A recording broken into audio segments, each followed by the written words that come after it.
Hi, this is Vijay Bambani and I welcome you to the 12th edition of the Weekly Market Outlook. Now the first thing I would like to update you about the coming week is that it's going to be a short week. Many major international markets are going to be shut on Thursday, being Christmas Eve, and almost all markets are going to be shut on Friday, which is Christmas itself. So the volumes are likely to taper off, which will significantly impact the way you trade. And since the impact cost, the difference between buying one lot and the next, which you see on the snapquote window with the first 5 top buyers and 5 top sellers, those impact costs could rise and your order fills. The pace at which your orders get executed might just slow down. So this is something that you need to keep in mind in the week ahead. And thereafter, you have the new year coming in where volumes are likely to fall again. So the coming 2 weeks, I expect the volumes to taper off. Now, let's take a look at what happened and what is likely to happen. Now, the markets continued to rally along expected lines, and just as I advocated in my previous weekly video, it was a Nifty, which is a broader index comprised of 50 stocks, which actually outperformed the Bank Nifty. I had given you reasons in the previous week's video, as to why the Bank Nifty, especially banking stocks, would come under pressure. The answer lay in the 10-year bond yields. So we are going to cover this all in great detail. So the markets continued to rise, and as I expected in the previous week's video, the range is contracting, which means the rally that it was roaring 6 to 8 weeks ago is showing signs of slowing down a little bit.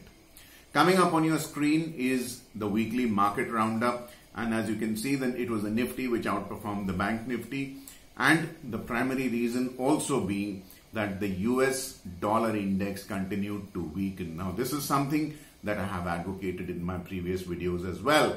Emerging markets like India, we tend to gain when the dollar is weak. We want a weak dollar, and which is also what pushed up bullion, gold and silver.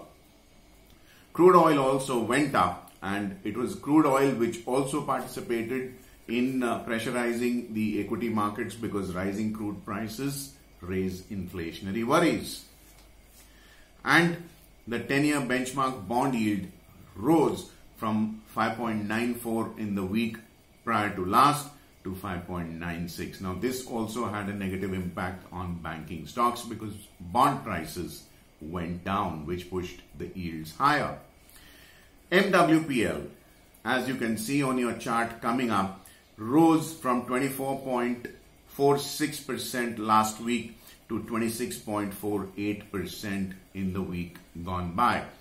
Now what's really happening is that the players are definitely raising their stakes in the markets, but the rate at which they are raising their open interest is showing signs of slowing down. This is a far cry from the recent months where market-wide position limits used to go all the way up to 36, 37 or even 38%. We are now encountering resistance as we get closer to even 27, 28%. So this is another aspect which you need to keep in mind here. Now coming up on your screen is a chart of the basis, the difference between the future and the cash market for the Nifty and the Bank Nifty. As you can see, the basis continues to remain under pressure, which means at higher levels, the bears are adding to their short positions, which is why the future price is not able to rise significantly above the cash market price. The other thing that you are seeing are the volumes. Now on your screen, as you can see, the futures volumes of the indices as well as the stock futures. Now this is across all expiries, which means December, Jan and Feb, and therefore all 3 months are taken into account. As you can see, the volumes are actually languishing and not able to rise with prices. This is a sign of concern. I would attribute the peak margin rule as well as the coming holiday season as reasons why the volumes are tapering off. But whatever the reason might be, I would want higher volumes with prices rising so as to comfort me that the bulls are for real. Now, the roundup done, I go to the 10-year benchmark bond yields coming up on your screen. As you can see, the benchmark bond yields rose from 5.94% in the week gone by to 5.96%. Bond prices have fallen, and that has impacted banking stocks, especially even the bank Nifty, adversely. All serious market participants, especially high net worth individuals and statistical data model players, systems traders, would know that it is only a very naive trader who ignores the bond market. You cannot have an equity market without a bond market. The bond market is the fountain of all financial money flow, money supply. If you shut down the bond market for 2 days, I assure you the equity market will shut down by itself for the want of finance. So this is a very, very critical aspect of the market which you must not ignore, and I had advised you to watch the bond yields carefully. I think the closer it gets to 6% from 5.96% in the week gone by, the closer it gets to 6%, the more nervous the Bank Nifty and the PSU banking space will be. Now, I'm going to be watching the bond market for you very seriously in the coming few weeks. So we'll keep revisiting this aspect in every week's market outlook. Let's now go to the US dollar index, another very critical aspect of the market, because here again lies the key to where oil and gas prices will trade, and higher oil prices means lower equity prices due to inflationary fears. Now this US dollar index fell on 4 out of 5 trading sessions last week, as you can see on your screen, and it surrendered 1.06% on a week-on-week basis. Last week, I had advocated watching the 90.50 levels as a rough and ready support. Now, this support was violated. And as long as this index remains soft, emerging market equity markets, including Indian equity markets, will continue to be buoyant. The outlook in bullion and energy market will also be determined by this index, and there is a negative correlation between this index vis-a-vis the bullion and energy space. So if the US dollar index is weak, bullion and energy prices tend to go up under ideal situations. Now, last week I advocated a range between 92.25 on the upside and 89.70 on the downside, which held perfectly. In the coming week, I estimate, I'm emphasizing the word estimate here, a probability between 91.25 on the upside and 88.75 on the downside. The US dollar index done, I now proceed to the Bank Nifty, which is the second most liquid counter traded out there. Now remember last week's advice of rising impact cost and lower and slower order fills, executions on this index still remains in place, and this is going to be a short week.